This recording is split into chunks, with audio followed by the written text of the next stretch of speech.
Next is Dr. Mache Seibel, Editor-in-Chief of My Menopause Magazine, to explain what foods you should avoid when you have urinary incontinence. Thank you, Suzanne.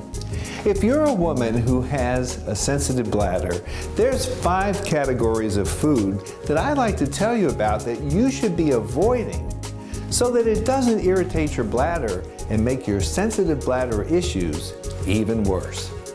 The first category has to do with acidic foods. Now I'm talking here about foods like citric acid from orange juice or from tomato juice.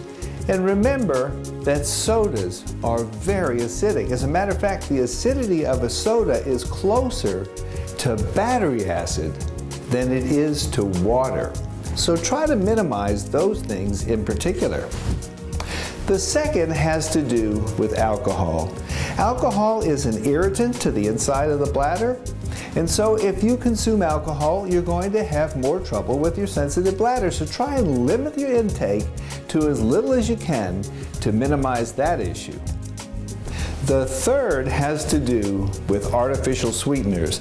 Be sure and read the labels and know if you have artificial sweeteners, and if you do, you might find out that aspartame is in it, which is a little bit better than saccharin. The fourth category has to do with caffeine. Caffeine is in everything. It's in coffee, it's in caffeinated teas, it's in chocolate, and let me tell you again, if you have caffeinated sodas, that is a large source of caffeine. So limit your caffeine intake to minimize the impact on your bladder. And the last category, number 5, is spicy foods. If you're eating those foods that have all those spices in it, that is irritating to your bladder. So avoid these 5 categories of food and you will minimize the impact on your sensitive bladder.